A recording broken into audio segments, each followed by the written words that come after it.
The crystal chandelier above our table cast fractured light across my sister's diamond earrings as she adjusted them for the third time in 5 minutes.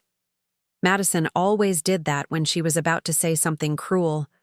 Her manicured fingers drummed against the white tablecloth of Bellacourt, the most exclusive restaurant in downtown Chicago, where reservations required a 3-month wait and connections most people would never have. I'd love to know which corner of the globe you're watching from, and if this story speaks to you, make sure to subscribe. Tomorrow's video is one you absolutely can't miss. My name is Sarah Chen Williams, and that night changed everything. But to understand how we ended up at that table, with those words hanging between us like a blade, you need to know how we got there. Madison and I grew up in the same house, but we might as well have lived in different worlds. She was 3 years older, blonde where I was brunette, confident where I was quiet, and somehow always the sun that everyone else orbited around. Our parents, Robert and Patricia Williams, owned a successful real estate firm in the suburbs, and from the moment Madison could walk, she was groomed to take over the family business. Me? I was the artistic one, the dreamer, the one who spent summers reading instead of networking at country club events. While Madison was learning to close deals and charm clients, I was studying graphic design at a community college, living in a cramped studio apartment above a Korean restaurant, surviving on ramen and determination.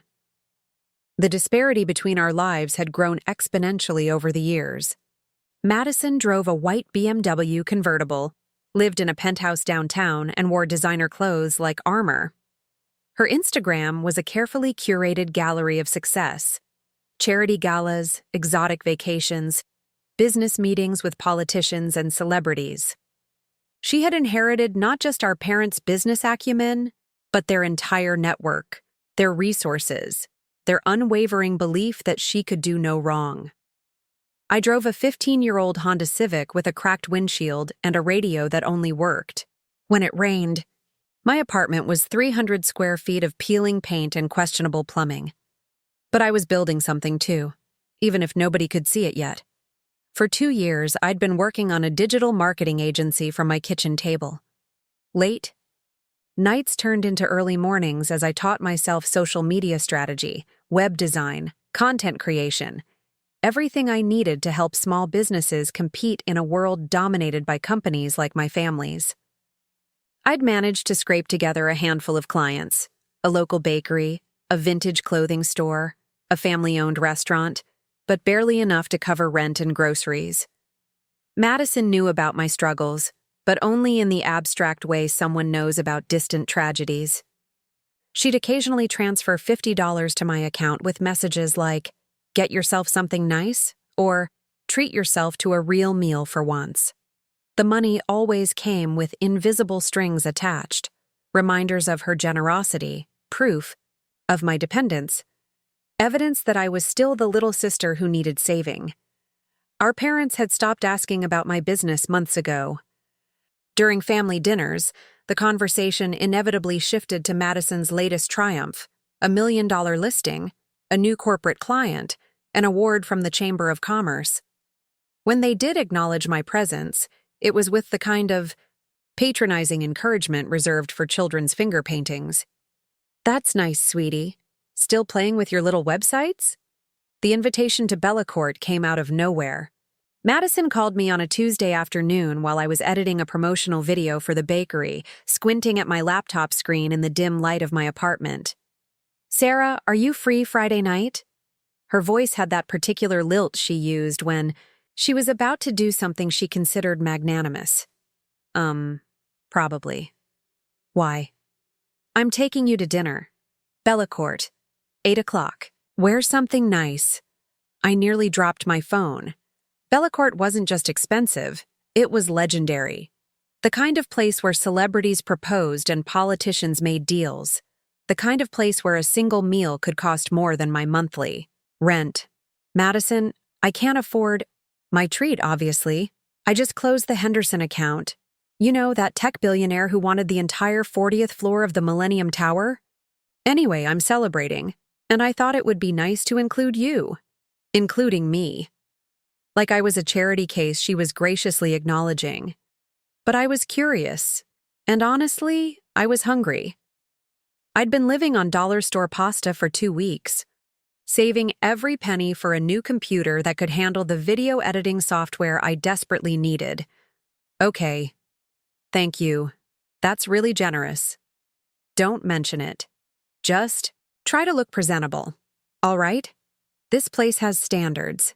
I spent 3 days agonizing over what to wear. My entire wardrobe consisted of thrift store finds and clearance rack discoveries. Finally, I settled on a black dress I'd bought for a job interview 2 years ago, paired with the only heels I owned that weren't completely scuffed. I borrowed concealer from my neighbor to cover the dark circles under my eyes, the permanent badges of too many sleepless nights and too much coffee. Madison was already seated when I arrived, checking her phone at a corner table that probably cost more to reserve than I made in a week. She looked up as I approached, and I saw her eyes do that quick scan she always did, taking inventory of my appearance, calculating its adequacy against her standards. "You look nice," she said, the pause pregnant with unspoken criticism.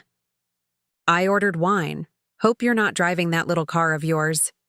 I took the bus. She winced slightly, as if public transportation were a contagious disease. "Right. Well, sit down. You have to see the menu. It's incredible. The chef studied in Paris, and everything is sourced from local farms. Very sustainable, very exclusive." The menu was indeed incredible, incredibly intimidating. Dishes I couldn't pronounce with prices that made my palms sweaty. Herb-crusted lamb rack for $85, Wagyu beef for $120. Even the appetizers cost more than my usual weekly grocery budget. "Order whatever you want," Madison said, not looking up from her phone where she was responding to what appeared to be urgent business emails. "I'm thinking of the lobster thermidor. I had it last time I was here with the Blackstone Group." I chose the cheapest entree I could find, a pasta dish that was still $42, and watched Madison order with the casual confidence of someone who had never checked her bank balance before making a purchase. The waiter, a thin man with an accent I couldn't place, treated her with the deference reserved for regular customers who tipped well. "So," Madison said once we'd ordered, finally putting her phone face down on the table, "how's the little business? Going? Still making websites for mom-and-pop shops?" There it was, the condescension wrapped in sisterly interest. I took a sip of wine, probably the most expensive wine I'd ever tasted, and tried to keep my voice level. "It's growing. Slowly, but growing. I just signed a contract with a chain of fitness studios. Nothing huge, but it's progress." "That's sweet. Really, I admire your persistence." She smiled, but it didn't reach her eyes. "Though, I have to ask, when are you going to get serious about your career? I mean, you're 25, Sarah. Most people your age are building real careers, buying houses, starting families. This is my real career. Playing on computers? Come on. You're talented, I'll give you that, but there's no future in what you're doing. The market is saturated. Everyone thinks they can be a digital marketer these days." She leaned forward, her voice taking on the tone she used when closing deals. "I've been thinking, why don't you come work for me? I could use someone to handle our social media, maybe update the website. I'd pay you twice what you're making now, plus benefits. Plus you'd finally be part of something substantial." The offer hung between us like a trap disguised as generosity. I could see the future she was painting, me as her employee, grateful and dependent, forever grateful for her rescue from my foolish independence. The little sister who finally came to her senses and accepted her place in the hierarchy. "I appreciate the offer, but I'm happy with what I'm building." Her smile tightened. "Building? Honey, you're barely surviving. Look at yourself.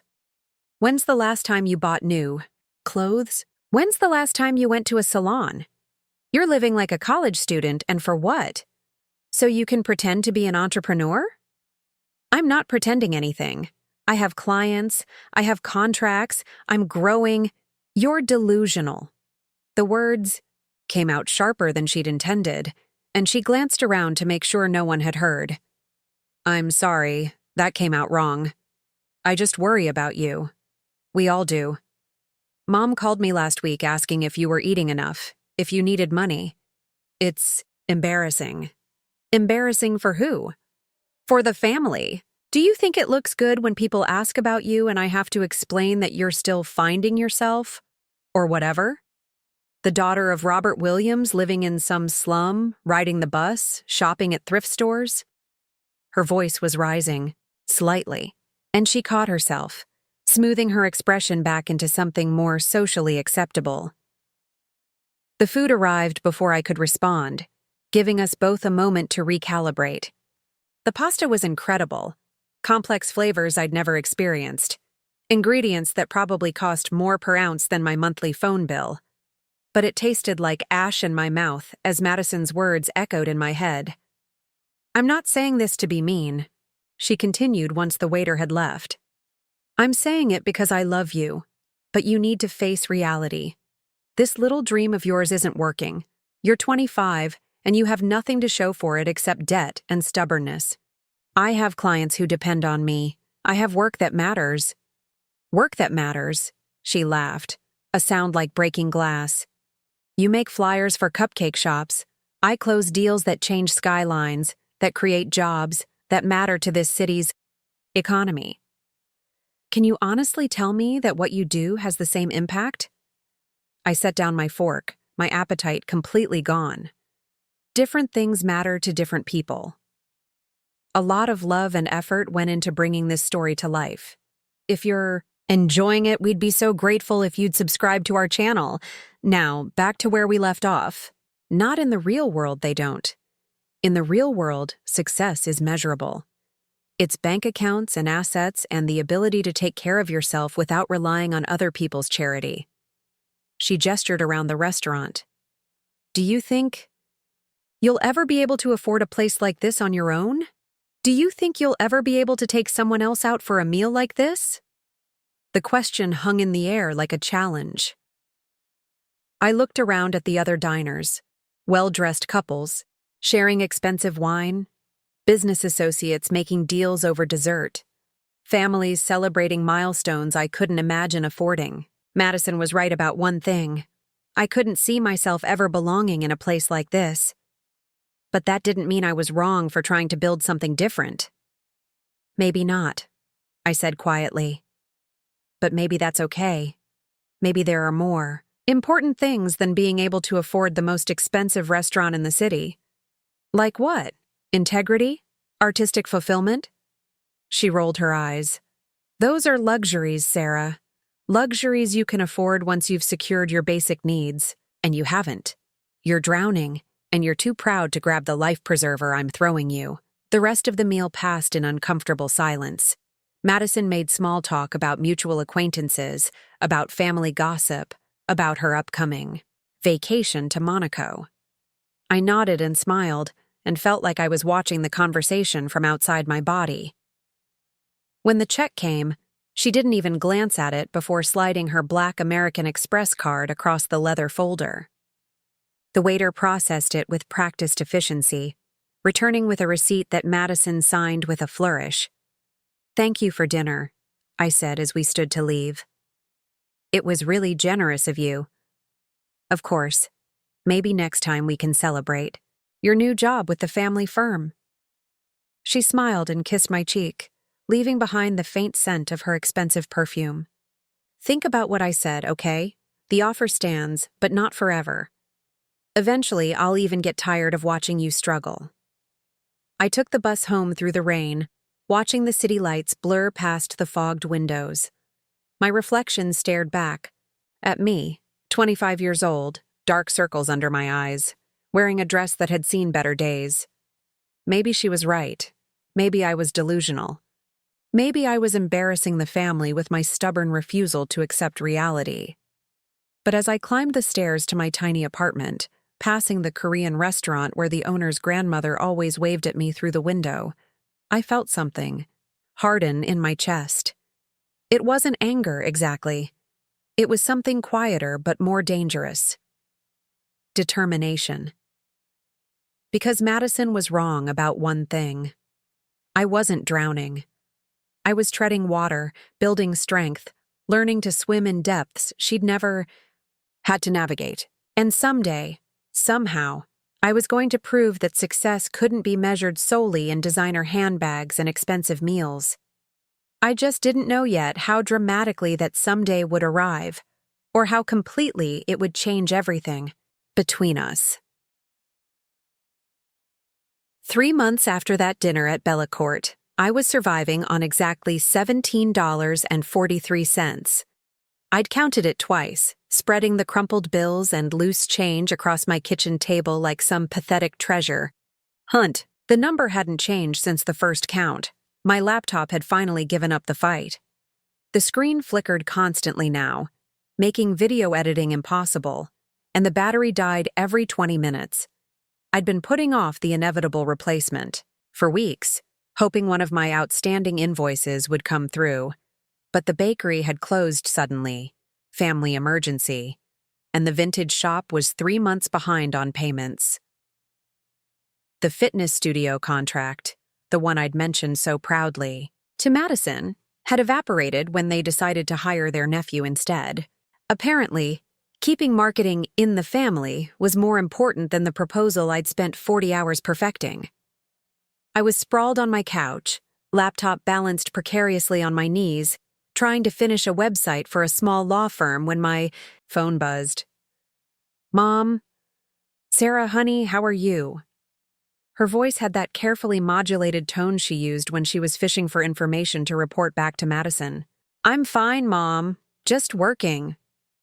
"That's wonderful, sweetie. Listen, I wanted to call because Madison mentioned you might be interested in joining the family business. Isn't that exciting?" My stomach dropped.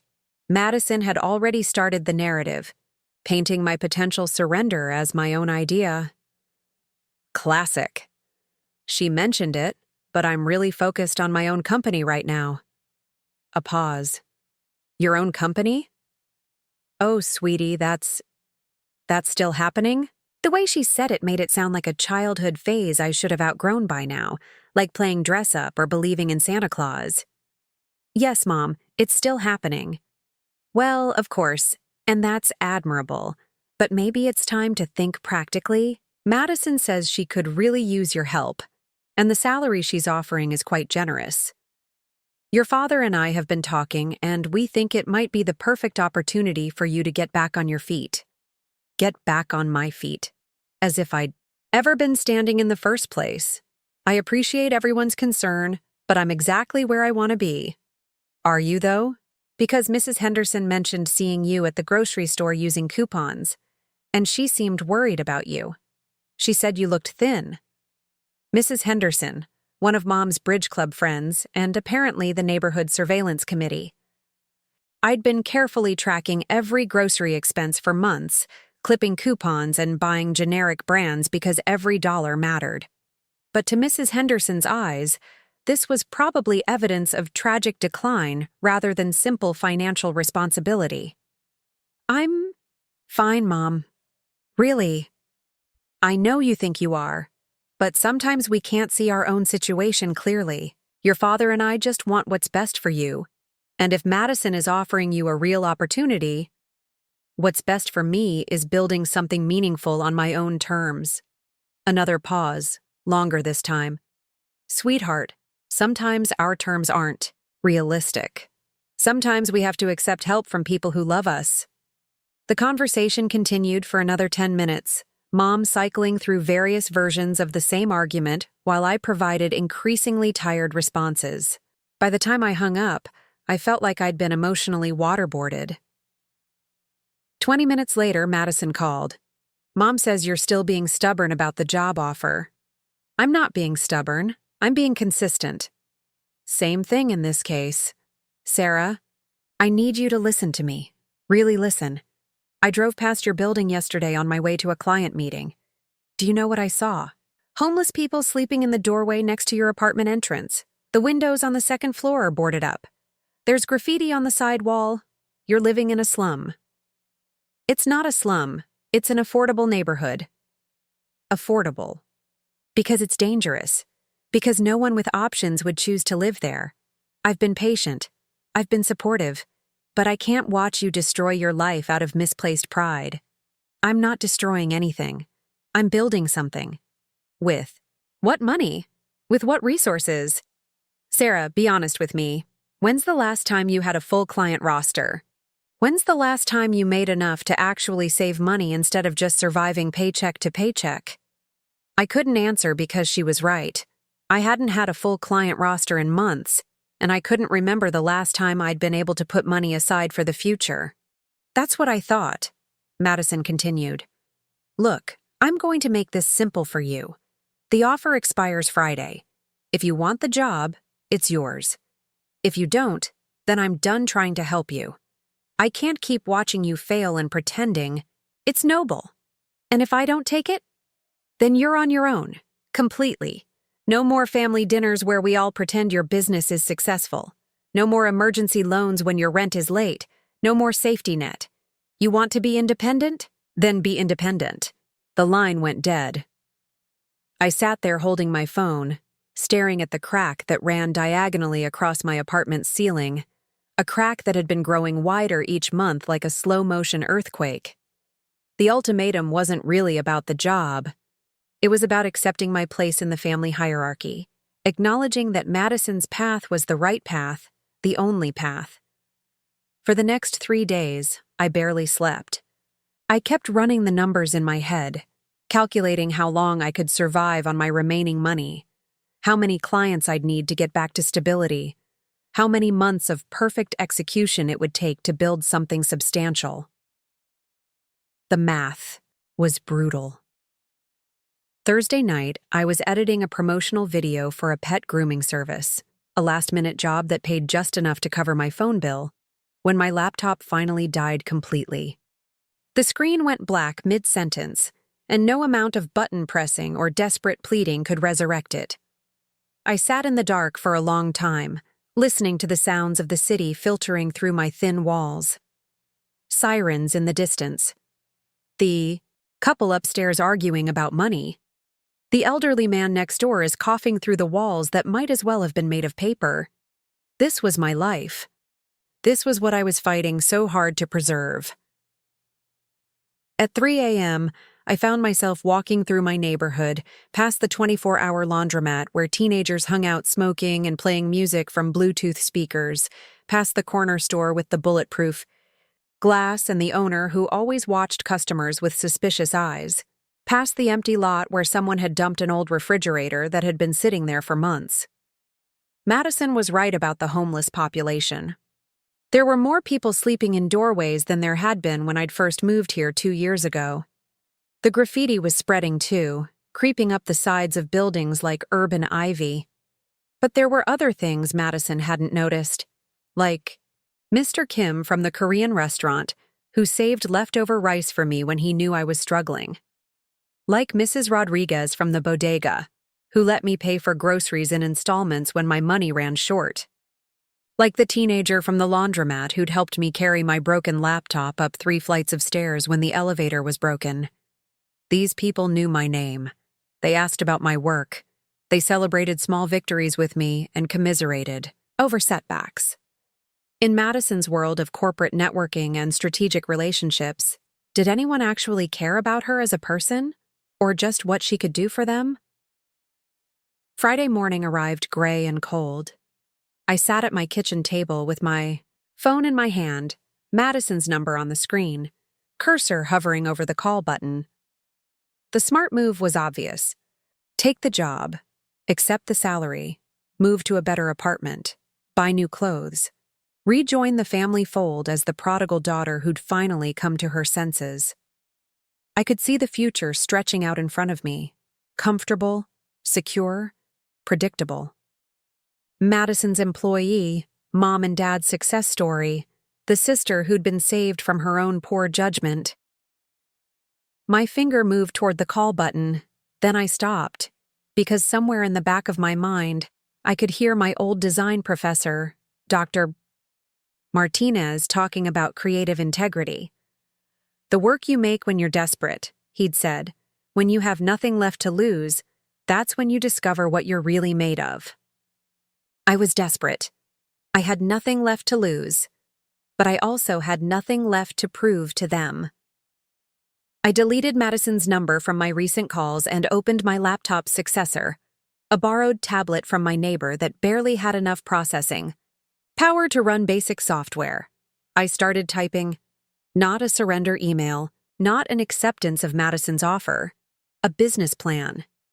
If I was going to fail, I was going to fail spectacularly, reaching for something impossible rather than settling for something safe. I was going to build the kind of agency that could compete with firms like my family's, that could serve clients they'd never think to pursue, that could prove success didn't have to look like their version of success. I spent the entire day writing, mapping out services I could offer with minimal equipment, identifying underserved markets in my own neighborhood, and brainstorming ways to turn my limitations into advantages. By evening, I had a plan. It was ambitious to the point of being reckless, but it was mine. "Saturday morning," Madison called. "I didn't hear from you yesterday." "No, you didn't." "So?" "So I'm not taking the job." A long silence. "You're making a mistake, Sarah. A big one." "Maybe, but it's my mistake to make." "Fine. Don't come crying to me when this whole fantasy falls apart. Don't call Mom and Dad asking for money. Don't expect any of us to bail you out when reality finally hits." "I won't." "Good. And Sarah, when you change your mind, and you will, the job won't be waiting for you." "I understand." She hung up without saying goodbye. I sat there feeling strangely light, like I'd been carrying a weight I hadn't realized was there. For the first time in months, the future felt uncertain, but not terrifying. I called my neighbor and asked if I could borrow her laptop for a few hours. Then I started making a list of every small business in my neighborhood that didn't have a website, every local organization that was still using Facebook pages from 2015, every family-owned restaurant that was invisible online. Madison thought I was drowning. Mom and Dad thought I was delusional. Maybe they were right. But I was about to find out what I could build when I stopped trying to prove myself to people who'd already decided I would fail. That night, I wrote my first email to a potential client, not as someone desperate for any work, but as someone who had solutions to offer and problems to solve. I didn't know it yet, but that email would change everything, not just for my business, for my entire life. The first email went to Maria's Tacos, a food truck that parked outside the metro station every weekday morning. I'd been buying breakfast burritos from Maria for 8 months, watching her serve a steady stream of construction workers and office commuters who paid cash and never seemed to know she existed beyond that single transaction. Maria didn't have a website. She didn't have a social media presence. She had a hand-painted sign on her truck and word of mouth from customers who couldn't find her when she took sick days or moved to different locations. My email was simple. "Hi, Maria. I'm Sarah, the girl who orders the veggie burrito with extra salsa verde every Tuesday and Thursday. I notice you don't have a way for customers to find you online or know your schedule. I'd like to help you change that." I hit send at 11:47 p.m. on a Saturday, not expecting a response for days. My phone rang at 6:23 a.m. Sunday morning. "Sarah, this is Maria from the truck. You sent me an email?" "Yes, hi Maria. I hope it's not too early to call. I've been up since 4 making prep. Listen, I don't know much about computers, but my daughter, she's always telling me I need to be on the internet. You really think you can help?" That conversation led to a meeting at Maria's kitchen the following Tuesday, where I learned she'd been running her truck for 3 years, saving every dollar to eventually open a brick-and-mortar restaurant. She had recipes passed down from her grandmother, a loyal customer base, and dreams bigger than her current means. She also had no idea how to reach customers beyond the intersection where she parked each day. "How much would something like this cost?" she asked. after I'd explained what a basic website and social media presence could do for her business. I thought about Madison's dinner at Bellacourt, about the single meal that cost more than most people's monthly grocery budgets. $200 for the initial setup, then $50 a month for maintenance and posting. Maria was quiet for a long moment, calculating. That's a lot of money for me. What if we try something different? What if I build everything for free, and you pay me a percentage of any new business that comes directly from online orders? You would do that? I would do that. We shook hands in her small kitchen, surrounded by the smell of cumin and chile, powder, and I walked home knowing I'd either made the smartest business decision of my life or the dumbest. The next 6 weeks were a blur of 18-hour days. I borrowed time on library computers when my tablet couldn't handle complex design work. I taught myself food photography using my phone and natural light from my apartment window. I convinced Maria to let me film her making tortillas, her hands, moving with practiced efficiency while she explained her grandmother's technique. The website launched on Thursday. By Saturday, Maria had received her first online catering order, a corporate lunch for 30 people that tripled her usual daily revenue. "Sarah," she called me that evening, voice thick with emotion. "They found me on Google. They said they searched for authentic Mexican catering, and my website was the first result." That weekend, I used every dollar of my commission from Maria's catering order to print business cards on the cheap printer at the FedEx store. Simple design, basic paper, but professional enough to hand out without embarrassment. Monday morning, I started walking my neighborhood with purpose. Not the aimless wandering of someone with nowhere to be, but the deliberate movement of someone building something. I stopped at the barber shop that had been cutting hair in the same location for 20 years, but relied entirely on walk-in customers. I visited a used bookstore where the owner spent more time talking about books than selling them. I introduced myself to the woman who ran a jewelry repair service out of her basement, serving customers who found her through handwritten signs taped to telephone poles. Each conversation followed the same pattern. Business owners who were experts at their craft, but invisible online. People who had built their entire customer base through word of mouth and personal relationships, but couldn't reach beyond the immediate neighborhood. "I'm not really a computer person," was the most common response I heard. "That's exactly why you need someone who is," became my standard reply. By the end of my second month of independence from family expectations, I had 6 clients. None of them paid much individually, but together they covered my rent and basic expenses. More importantly, I was starting to understand something Madison had never grasped in all her corporate networking. Small businesses weren't just smaller versions of big businesses. They operated on completely different principles, served different needs, and measured success in different ways. The barbershop didn't want to become a chain. They wanted to ensure their existing customers could easily book appointments and maybe attract a few new neighbors. The bookstore owner didn't dream of competing with Amazon. She wanted to connect fellow book lovers and create a community around reading. My job wasn't to make them bigger. It was to make them more visible to the people who were already looking for what they offered. The work was exhausting but satisfying in ways my previous freelance projects had never been. When Maria's Tacos started getting lunch orders from office workers 3 neighborhoods over, when the bookstore's first ever online event drew 40 people to a poetry reading, when the jewelry repair woman started getting customers from across the city, these felt like real victories. But the financial reality was still brutal. 6 small clients meant 6 small payments, often late, sometimes negotiated down because of unexpected expenses or seasonal fluctuations. I was surviving, barely, but not thriving. November brought the first real test of my new business model. 3 of my clients hit slow periods simultaneously. The food truck reduced hours because of weather. The bookstore had its worst month in years, and the barbershop's owner got sick and couldn't work for 2 weeks.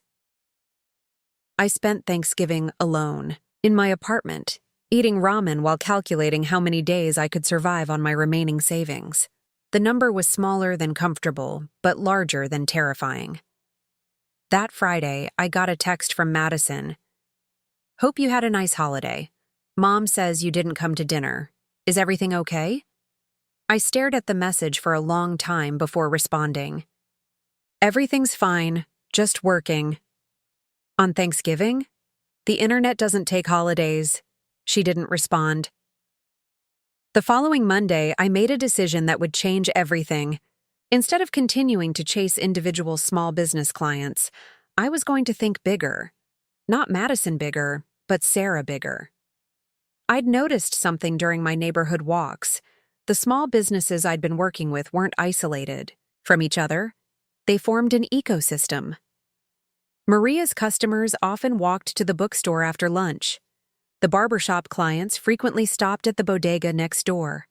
People getting jewelry repaired often grabbed coffee from the shop around the corner. What if I could help them all succeed together? I spent 3 days mapping out what I started calling the Neighborhood Network, a comprehensive online presence that would promote local businesses as a connected community rather than individual competitors. Shared events, cross-promotions, collaborative marketing campaigns that would benefit everyone involved. The concept was ambitious enough to require a significant upfront investment in time and technology. It was also risky enough that failure would mean starting over from nothing, but it was also innovative enough that success could mean building something unprecedented. I started with Maria, explaining the concept over coffee in her truck during the afternoon lull between lunch and dinner service. "So instead of just promoting my truck, you want to promote the whole neighborhood?" Exactly. Think about it. Your customers aren't just hungry. They're looking for authentic experiences, for connections to the community. What if we could show them that your truck is part of a larger story about local culture and family businesses? Maria's eyes lit up. "My customers always ask me where they can buy good books in Spanish. And Mrs. Chen from the bookstore, she's always looking for good lunch spots to recommend to her customers." Now you're getting it. The next 2 weeks were a master class. In collaborative hustle, I convinced 5 businesses to participate in a pilot program for the Neighborhood Network. Maria's Truck, Chen's Books, Rodriguez Family Barbershop, Artisan Jewelry Repair, and surprisingly, the owner of the corner bodega, who turned out to have fascinating stories about sourcing specialty foods from local suppliers. Each business contributed $50 to a shared marketing fund, money that individually couldn't buy much advertising, but collectively could purchase professional photography, basic video production, and a comprehensive social media campaign. I designed a website that featured all 5 businesses with shared navigation, cross-promotional offers, and a community calendar of events. Maria agreed to cater a book reading at Chen's store. The barbershop offered discounts to customers who showed receipts from other network businesses. The jewelry repair service started, carrying handmade pieces from local artisans, displayed alongside information about the bookstore's craft workshops. The launch was scheduled for the first Monday in December. I'd spent every available dollar on the website design and initial marketing push, leaving me with exactly $37 for the rest of the month. Sunday night, I couldn't sleep. I walked through the neighborhood one more time, looking at the businesses that had trusted me with their money and their reputations. In a few hours, the Neighborhood Network would go live, and I'd either prove that small businesses could compete in the digital marketplace, or I'd become a cautionary tale about overambitious dreams. At 3 a.m., I climbed the fire escape to the roof of my building and sat watching the city lights, thinking about everything that had led to this moment. 6 months ago, I'd been sitting at Bella Court listening to Madison explain why my dreams were unrealistic. Tomorrow, I'd find out if she was right. But regardless of what happened, I'd built something that was entirely mine. Something that served people who mattered to me in ways that felt meaningful and sustainable. As the sun started to rise over the neighborhood I'd come to call home, I realized I wasn't nervous anymore. I was ready. The Neighborhood Network went live at 8 a.m. on a Monday. That started like every other Monday, gray, cold, and full of uncertainty. I sat in my apartment refreshing the analytics dashboard every 30 seconds, watching the visitor count climb slowly from 0 to 3 to 7.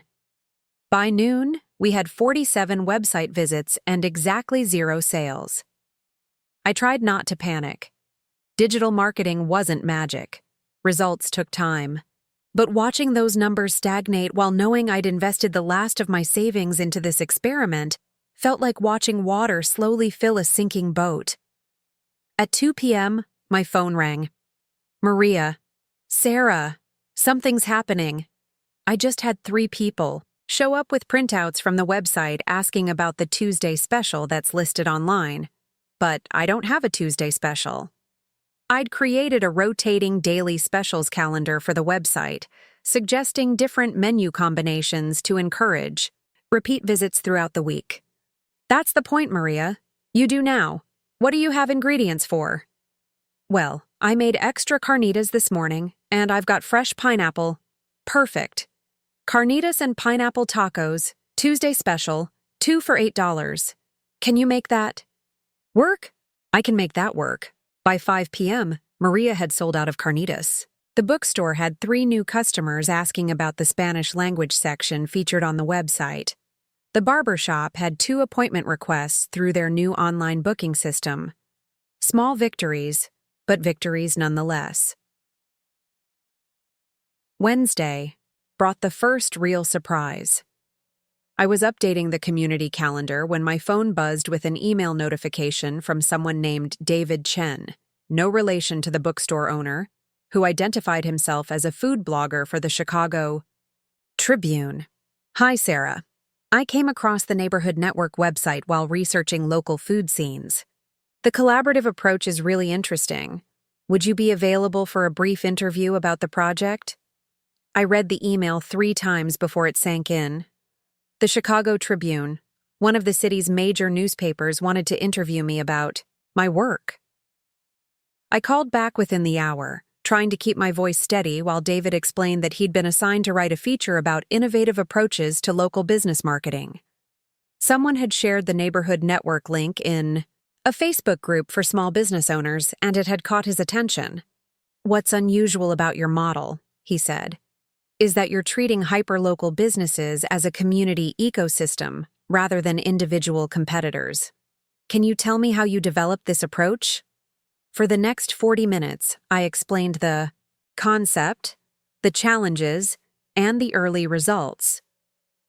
David asked thoughtful questions about sustainability, scalability, and the broader implications for urban commercial districts. By the end of the call, I felt like I'd been speaking a language I didn't know I was fluent in. I'd like to visit the neighborhood next week, maybe interview some of the business owners and get some photos. Would that work? That would work perfectly. The article ran the following Tuesday with the headline, Hyperlocal Marketing: How One Designer is Revolutionizing Neighborhood Commerce. It featured photos of Maria at her truck, Mrs. Chen surrounded by books, and a shot of the barber shop that made it look like a scene from a nostalgic movie about authentic urban life. The article mentioned my name, the Neighborhood Network website, and included quotes from business owners about increased foot traffic and community engagement.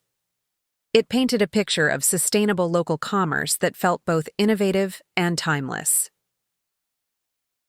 Within 6 hours of the article going online, the Neighborhood Network website crashed from traffic overload.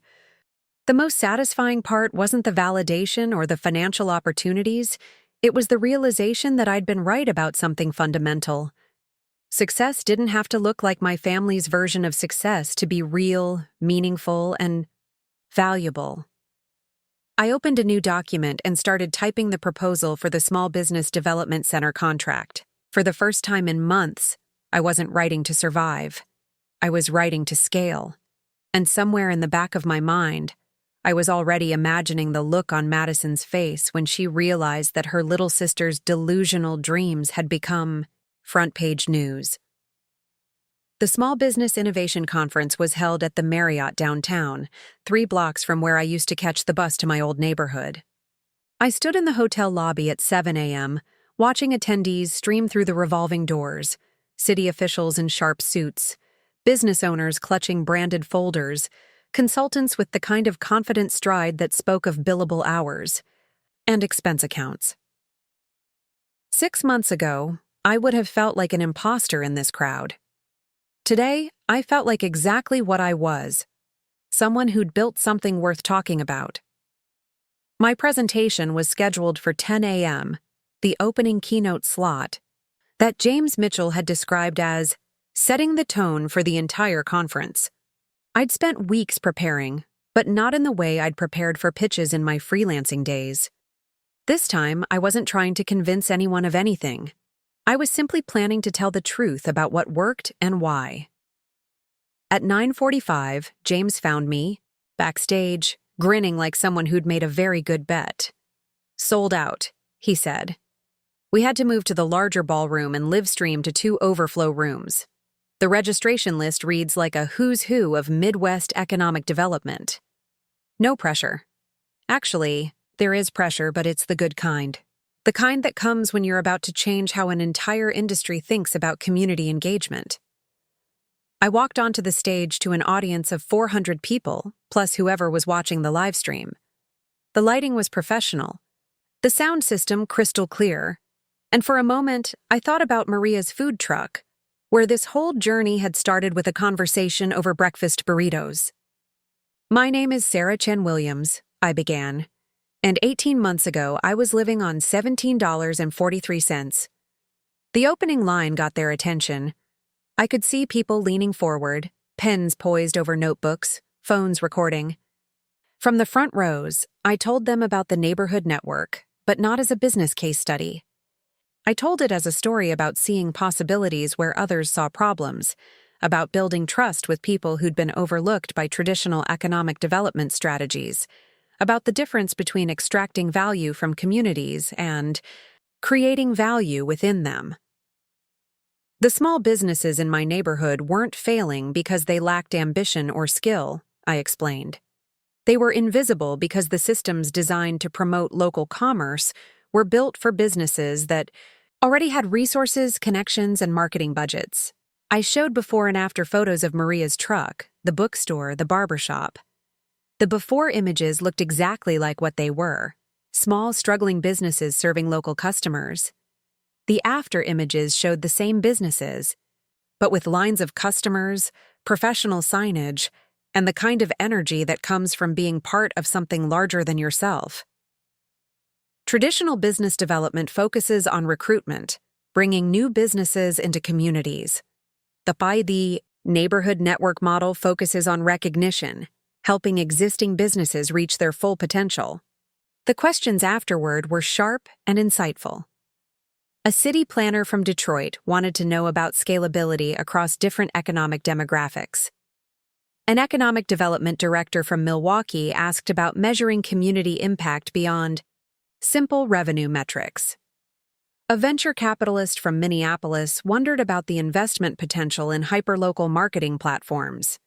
Each question reinforced that I wasn't just presenting a local success story. I was introducing a framework that could be adapted and applied across different markets, different communities, different economic challenges. After the presentation, the networking reception felt like a receiving line at a wedding. Business. Cards, phone numbers, invitations to visit other cities, offers to fund expansion, requests for consulting services. I collected contact information from municipal governments, nonprofit organizations, academic institutions, and private companies that I'd never imagined would be interested in my work. But the conversation that mattered most came from Elena Rodriguez, a community organizer from Phoenix who approached me near the end of the reception. "I've been working in economic development for 15 years, she said, "and I've never heard anyone talk about local business the way you do. Like it's about people, not just profit." Because it is about people. The profit follows when you get the people part right. I run a program that works with immigrant entrepreneurs, mostly food service and retail. They have everything except visibility and access to broader markets.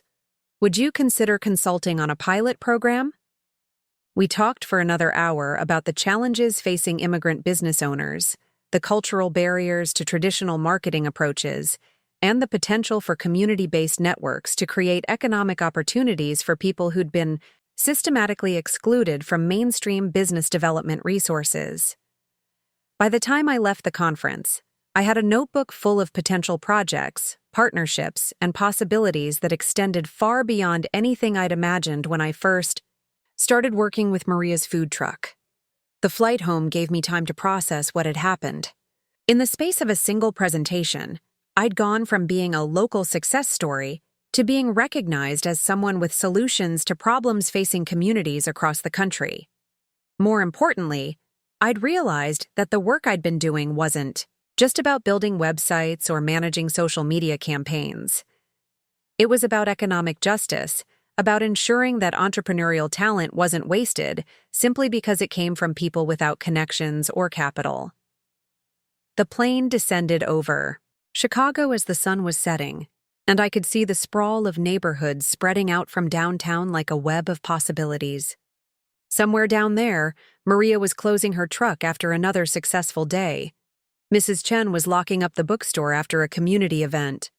Mr. Rodriguez was sweeping hair from his barbershop floor while planning for tomorrow's appointments. They were the real success story. I'd just helped them become visible. 2 weeks later, I signed contracts for neighborhood network expansions in Detroit, Phoenix, and Milwaukee. Each project came with substantial budgets, experienced local partners, and the kind of institutional support that turned experimental ideas into sustainable programs. I hired my first employee, Jessica Martinez, a recent graduate with a background in community organizing and digital marketing. She'd grown up in a neighborhood similar to mine, understood the challenges facing small businesses without capital or connections, and brought skills I'd been teaching myself through trial and error. "What's our first priority?" she asked during her second day, looking at the project timelines spread across our new office table. "Making sure we don't lose sight of why we started doing this work. The moment this becomes about our success instead of our client's success, we've failed." The new office was in the same neighborhood where I'd started the business, 3 blocks from my apartment and 2 blocks from Maria's usual truck location. Not because I couldn't afford something better, but because staying connected to the community that had supported me felt more important than impressing visitors with expensive real estate. The Phoenix Project launched first, in partnership with Elena's Immigrant Entrepreneur Program. 23 businesses in 6 months, ranging from a family restaurant serving Salvadoran cuisine to an auto repair shop run by a former engineer from Guatemala. The community response exceeded every projection we'd made. Detroit followed, focusing on businesses in 3 neighborhoods that had been overlooked by downtown development initiatives. Milwaukee came online in the fall, built around a network of businesses owned by women and minorities who'd been excluded from traditional economic development programs. Each market taught us something new about adaptation, cultural sensitivity, and the importance of listening to communities before trying to serve them. What worked in Chicago didn't always work in Detroit. Strategies that succeeded in Phoenix required modification for Milwaukee's different economic landscape. But the core principle remained constant. Small businesses succeeded when they were connected to each other and visible to customers who were already looking for what they offered. By December, the neighborhood network had grown from 5 businesses in one Chicago neighborhood to over 80 businesses across 4 cities. The revenue numbers were impressive, but the impact metrics were extraordinary. Increased foot traffic, higher customer retention, expanded product offerings, new partnerships between complementary businesses. More importantly, we were creating economic opportunities for people who'd been systematically excluded from traditional business development resources. The year-end conference call with our municipal partners felt like a victory lap. James Mitchell from the Chicago CSBDC reported that our original neighborhood had become a case study in sustainable local development, attracting additional city investment and inspiring similar initiatives in other parts of the city. Elena from Phoenix shared data showing that immigrant-owned businesses in our network had higher survival rates and faster growth than comparable businesses outside the program. The Detroit team had documented measurable improvements in neighborhood economic indicators, including reduced vacancy rates and increased property values. "What's next?" asked the Milwaukee coordinator. "We're getting inquiries from other cities, other states. How do we scale this without losing the community focus that makes it work?" It was a good question, and one I'd been thinking about for months. Growth for its own sake could easily become the enemy of the mission that had started this work. But sustainable impact required reaching more communities, serving more businesses, proving that community-based economic development could work at scale. "We franchise the model, not the operations," I said. "We train local organizers, provide technology platforms and marketing frameworks, but each network stays rooted in its own community. The goal isn't to build a chain of identical programs. It's to give every community the tools to build something that works for them." The following week, I received an invitation that crystallized how far the work had traveled from its origins. The Department of Commerce was hosting a national summit on innovative economic development strategies, and they wanted me to present the neighborhood network model as a case study in community-based business growth. Washington, D.C. A federal audience. Policymakers who influenced economic development funding across the entire country. I accepted the invitation, but not before calling Maria to share the news. "You know what this means?" she said, her voice warm with pride. "It means that conversation we had in my kitchen, that's going to help people across the country. It means your willingness to trust someone you barely knew is going to change how cities think about supporting small businesses. No, Mija. It means you saw something in us that we didn't see in ourselves, and now the whole country gets to see it too." That night, I sat in my apartment, the same apartment where I'd counted my last $17, where I'd written my first business plan on a borrowed tablet, where I'd decided to bet everything on a vision that everyone else called unrealistic. The view from my window hadn't changed.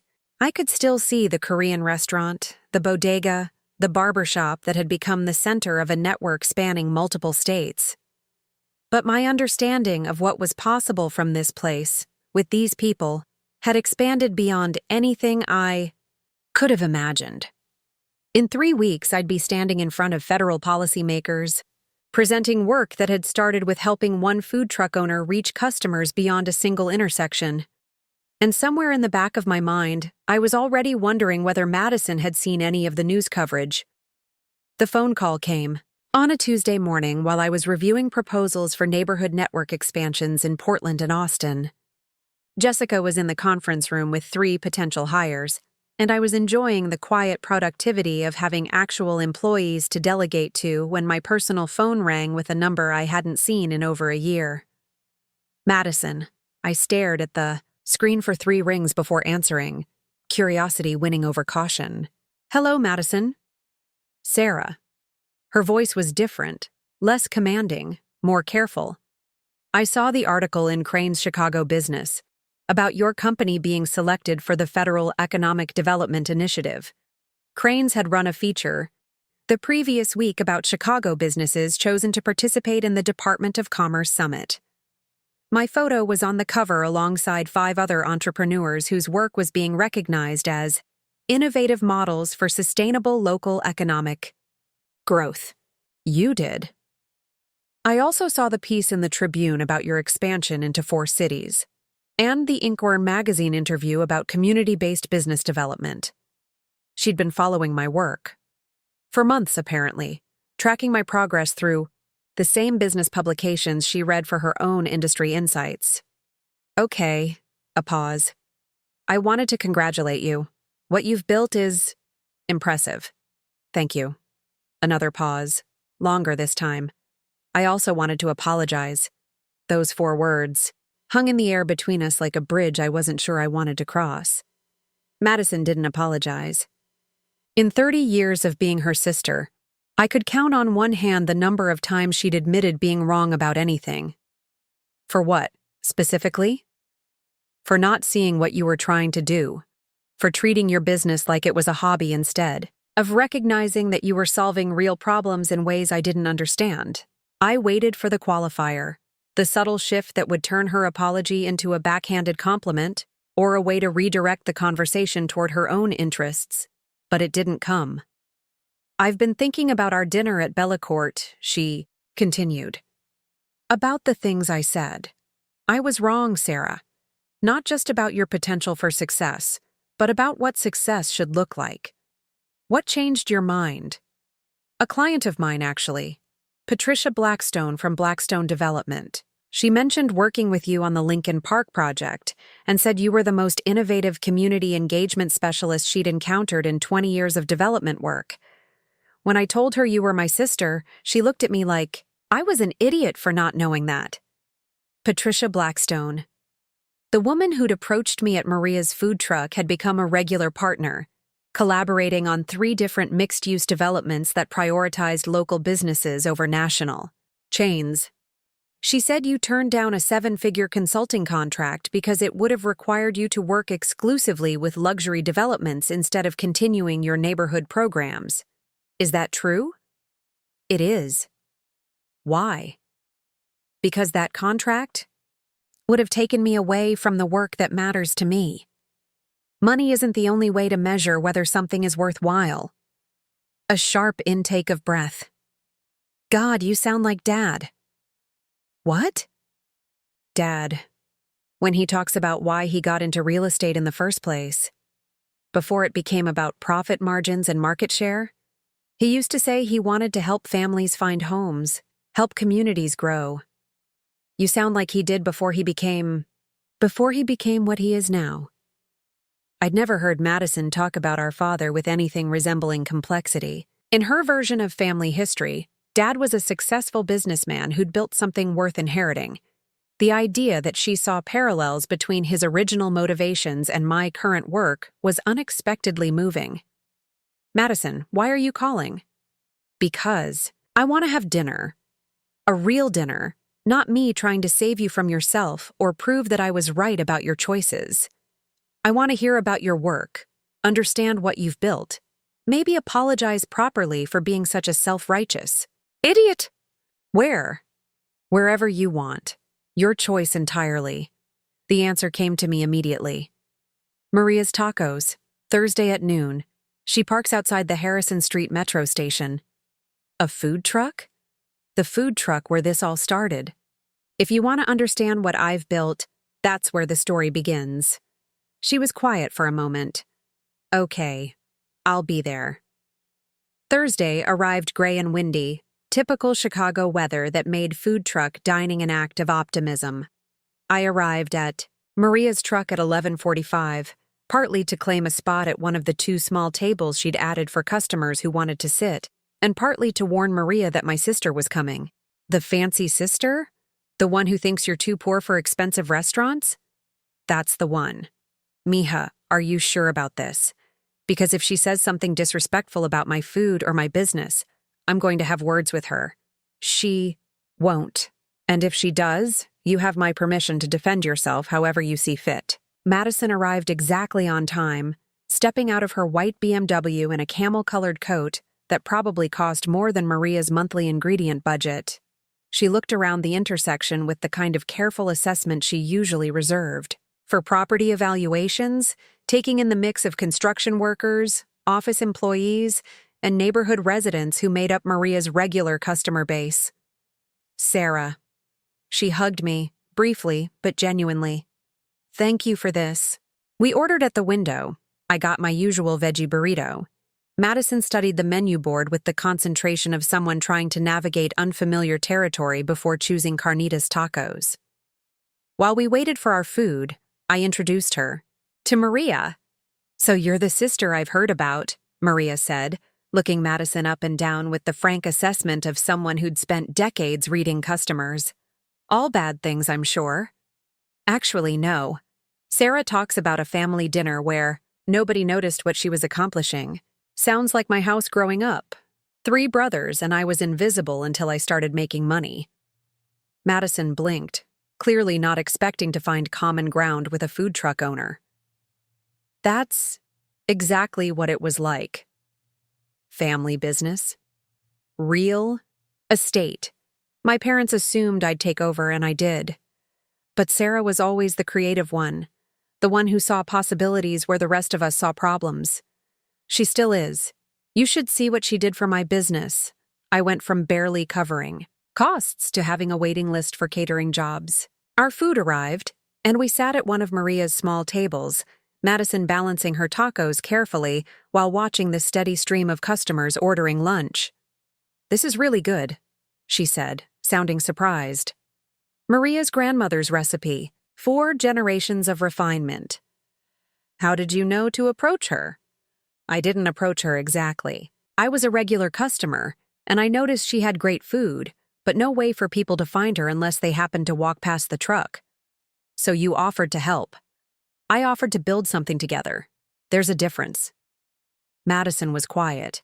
For a moment, watching Maria work through the lunch rush with practiced efficiency. "Patricia Blackstone said you have a different way of thinking about business relationships, that you build partnerships instead of client relationships." I build relationships with people who happen to run businesses. The business part is secondary to the people part. That's what I never understood. In real estate, the relationship serves the transaction. You're saying the transaction should serve the relationship. I'm saying that sustainable business growth comes from understanding that every transaction involves real people with real lives who deserve to be treated as partners, not profit sources. Madison took another bite of her taco, thinking, "How many businesses are you working with now?" "Directly? About 200 across 6 cities. Indirectly, through our training programs and technology platforms, maybe 800. And revenue? Enough to pay 12 employees fair wages, maintain offices in 4 cities, and reinvest in program development. We're not maximizing profit, we're maximizing impact. Which brings me to why I really wanted to see you." Madison reached into her purse and pulled out a business proposal, bound in the kind of professional presentation folder that screamed expensive consulting firm. "Williams Real Estate Development wants to partner with Neighborhood Network on a major project." I stared at the folder without opening it. "What kind of project?" "Mixed-use development in Southside. 40 retail spaces, 120 residential units, integrated community programming. The city is requiring meaningful community engagement as part of the approval process, and honestly, we have no idea how to do that authentically. You want to hire me. I want to partner with you. Not hire, partner. Shared decision-making, shared profits, shared credit. Your community engagement model is integrated with our development expertise and financial resources." I opened the folder and skimmed through architectural renderings, financial projections, and community impact assessments. The scope was massive. The kind of project that could house hundreds of families and provide economic opportunities for dozens of small businesses. What does Dad think about this? Dad doesn't know. This is my initiative, my proposal to the board. If we can prove that community-integrated development works better than traditional approaches, it changes how the company thinks about every future project. And if it doesn't work? Then I look like an idiot who let family sentiment override, business judgment, and you get blamed for not understanding how real development works. High stakes. The highest. But Sarah, if this works, if we can prove that community partnership creates better outcomes than community displacement, we're not just changing one neighborhood. We're creating a model that could influence development practices across the entire industry. I looked across the table at my sister, who was somehow managing to eat street tacos without getting sauce on her expensive coat, and realized we were having the first honest conversation about work we'd ever had in our lives. I need to think about it. Of course, but I want you to know that even if you say no, I'm proud of what you've built. I was wrong about everything, Sarah. Your vision, your methods, your potential. I'm sorry it took me so long to understand. That. We finished lunch while Madison asked detailed questions about the neighborhood network model, community engagement strategies, and the challenges of scaling community-focused work. Her questions were sharp and insightful, coming from someone who genuinely wanted to understand, rather than someone looking for weaknesses to exploit.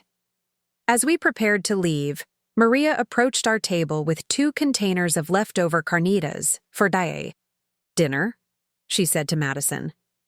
And tell your parents that Sarah is making a difference in ways they probably don't understand yet, but they should be proud. I will. And Maria? Thank you for trusting her when the rest of us didn't. I didn't trust her because she was smart or educated or had money. I trusted her because she listened to what I needed instead of telling me what I should want. Walking back to our cars, Madison turned to me one more time. Whatever you decide about the partnership, I want you to know that dinner at Bellacourt was the worst mistake I've made in years.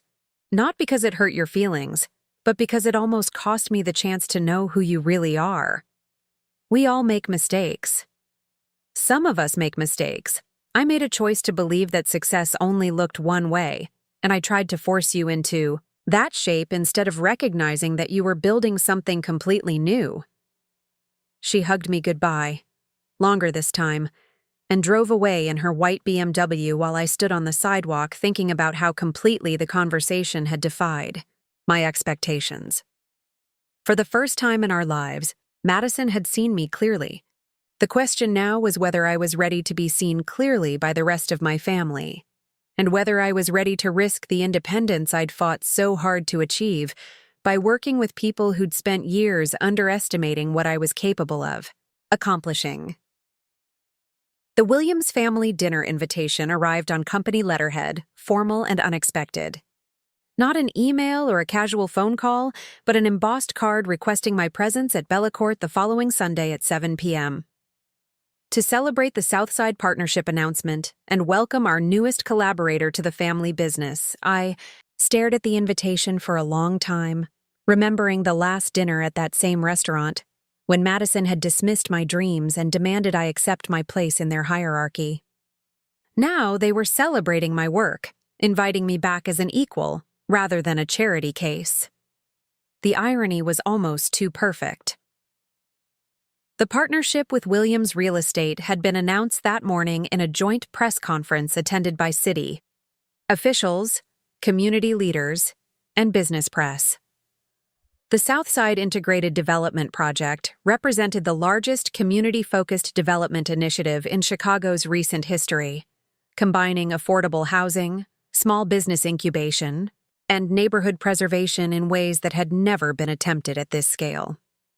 Standing at the podium beside Madison and my father, explaining the community engagement model to reporters who understood the significance of what we were proposing, I'd felt a strange sense of completion. Not because I'd proven them wrong, but because I'd finally proven myself right. "Will you go?" Jessica asked when I showed her the invitation. We were in our expanded office space, reviewing applications for the Portland and Austin expansions while coordinating with our teams in Detroit, Phoenix, and Milwaukee. I should. This partnership is going to change everything. For us, for them, for the communities we serve. The family dinner is part of the larger story. But I'm not the same person who left that house 2 years ago. I'm not sure I fit into their idea of family celebration anymore. Maybe the point isn't fitting in. Maybe the point is showing them what you've become. Sunday evening, I stood outside Bellacourt in the same black dress I'd worn to that disastrous dinner. But everything else was different. My shoes were new, bought with money I'd earned rather than borrowed. My hair was professionally styled for the first time in years. Most importantly, I was arriving as someone who belonged here, not someone being grudgingly included. The host recognized me immediately. "Ms. Chen Williams, your family is already seated. Congratulations on the development project. We're all very excited to see what you accomplish." My family was seated at the same corner table, but the dynamic was completely transformed. Madison stood to hug me, genuine warmth replacing the performative affection I remembered. My mother looked genuinely proud rather than politely concerned. And my father looked at me with the kind of respect I'd been craving my entire life. Sarah. He stood as I approached, pulling out my chair with the kind of courtesy he usually reserved for important business associates. Thank you for coming. We wanted to celebrate what you've accomplished, and what we're going to accomplish together. The dinner conversation was unlike any family meal I'd ever experienced. Instead of talking around my work or treating it as a curious hobby, they asked detailed questions about community engagement strategies, sustainable development practices, and the long-term vision for neighborhood-based economic growth. What I don't understand, my mother said over the appetizer course, is how you knew this approach would work when no one else was doing it. I didn't know it would work. I knew that what everyone else was doing wasn't working for the people I wanted to serve. The people you wanted to serve, my father repeated slowly. That's what I've been thinking about since the press conference. When I started in real estate, I thought about serving communities too. But somewhere along the way, it became about serving profit margins instead. There's nothing wrong with profit, Dad, but profit without purpose is just extraction. And purpose without profit is just charity, Madison added. What you've figured out is how to make them serve each other. The main course arrived, the same expensive entrees that had intimidated me 2 years ago. But now they felt like appropriate fuel for the conversation we were having about reshaping urban development practices. I owe you an apology, my father said suddenly, setting down his fork and looking at me directly. Not just for underestimating your work, but for teaching you to believe that success only looked one way. You've built something I never could have imagined, and you did it by rejecting everything I thought I'd taught you about business. You taught me more than you realize. You taught me to work hard, to solve problems, to serve people who need what you're offering. I just applied those lessons differently than you expected. Differently and better, my mother said quietly. I've been reading about your work, honey. The articles, the case studies, the interviews. You're not just running a business. You're changing how businesses think about their role in communities. That was never the goal. The goal was just to help people like Maria reach customers who were already looking for what she offered. And now you're helping entire neighborhoods reach their potential, Madison said. The ripple effects from the original neighborhood network are still expanding. Property values up, new businesses opening, community engagement at levels the city has never seen in those areas.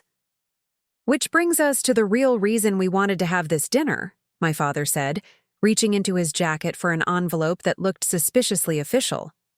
I opened it carefully, finding a formal partnership proposal that went far beyond the Southside Project. Williams Real Estate Development wants to create a community engagement division, he explained. With you as the director, with equity ownership, with complete autonomy over methodology and project selection. We're not trying to acquire your company. We're trying to learn from it. I read through the proposal slowly, processing the scope of what they were offering. It wasn't just about one development project. It was about fundamentally changing how a major real estate firm approached community development, with my community-focused model as the foundation for all future work. Why now? I asked. What changed? Patricia Blackstone changed, Madison said. She's been telling everyone in the industry that community-integrated development isn't just more ethical, it's more profitable. Better tenant retention, higher occupancy rates, stronger property values over time. The business case is overwhelming. And honestly, my father added, watching you build something from nothing while we were dismissing your potential was humbling. We spent years thinking we were the experts when we should have been learning from what you were discovering. What about independence? What about the work I'm already doing in other cities? Nothing changes with your existing work, Madison said quickly. If anything, this partnership gives you resources to expand faster and serve more communities. The Williams Association opens doors, provides capital, creates opportunities for larger-scale impact. I thought about the conversation with Jessica earlier, about showing them what I'd become rather than trying to fit into their expectations. I need conditions. Name them. Every project has to include meaningful community ownership, not just engagement, ownership. Local businesses, neighborhood residents, people who will live with the long-term consequences of what we build. Agreed. Profit sharing with community partners. Not charity, not token gestures. Actual economic participation in the success we create together. Agreed. And if this partnership starts to compromise the work or change the mission, I walk away with all my existing projects and client relationships intact. My father smiled. Sarah, 2 years ago, you couldn't afford dinner at this restaurant. Tonight, you're negotiating terms with one of the largest development firms in the Midwest. I think we can trust you to protect your own interests. It's not my interests I'm protecting, it's the communities that trusted me when no one else would. Which is exactly why this partnership is going to work, Madison said. You won't let us become what we used to be, and we can help you become everything you were meant to be. The contract negotiation took 3 more weeks, with lawyers and accountants and community advocates reviewing every detail. But the handshake agreement was made that night at Bellacourt, over dessert and wine that I could finally afford to buy for myself. 6 months later, I stood on the construction site of the South Side project, watching the foundation being poured for 40 retail spaces that would house businesses like Maria's Tacos, Chen's Books, and Rodriguez Family Barbershop. The difference was that now those businesses would have secure, affordable leases, built-in customer traffic, and community ownership stakes in the broader development. How does it feel?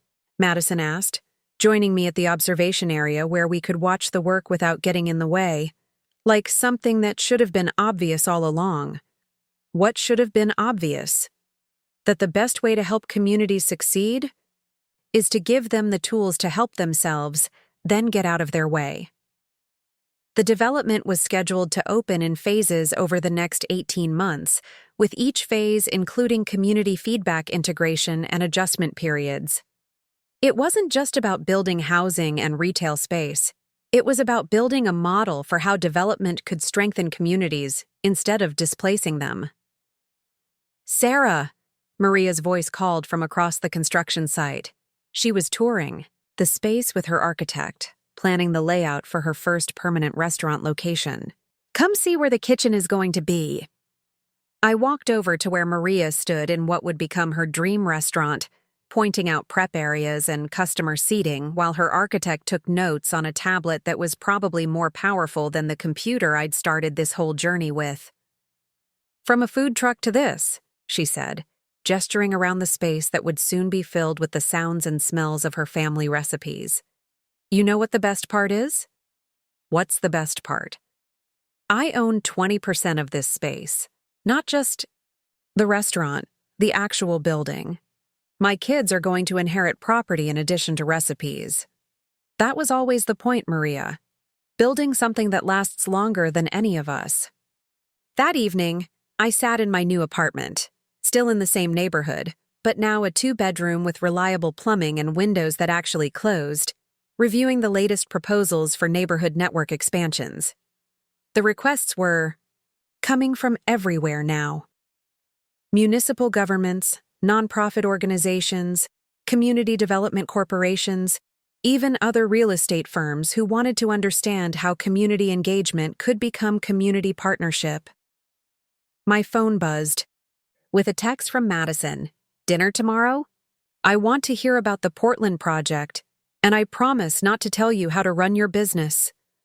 I laughed, remembering the woman who'd lectured me about facing reality while I ate $40 pasta and wondered if I'd ever be able to afford my own meal at Bellacourt. Tomorrow, I'd meet Madison at Maria's Tacos. Not because I couldn't afford better, but because Maria's truck was where the story began. And returning there regularly reminded me why the work mattered. The girl who'd left a $17 bank balance and a borrowed tablet was now running a division of one of Chicago's largest real estate firms, consulting for cities across the country, and speaking at conferences about sustainable community development. But more importantly, that girl had become someone who understood that success wasn't about proving others wrong or achieving individual recognition. Success was about building something larger than yourself, something that created opportunities for other people to build their own versions of success. 2 years ago, Madison had asked me when I was going to get serious about my career. Tonight, as I reviewed proposals that could impact thousands of small businesses and hundreds of communities, I realized the answer. I'd been serious all along. I just hadn't been serious about the things she thought mattered. Now, finally, we were both serious about the things that actually happened. Looking for more? We've got 2 amazing stories ready for you right on screen. If this one touched you, these are absolutely worth your time. Click to watch them now. And hey, subscribe and hit that bell to never miss our latest uploads.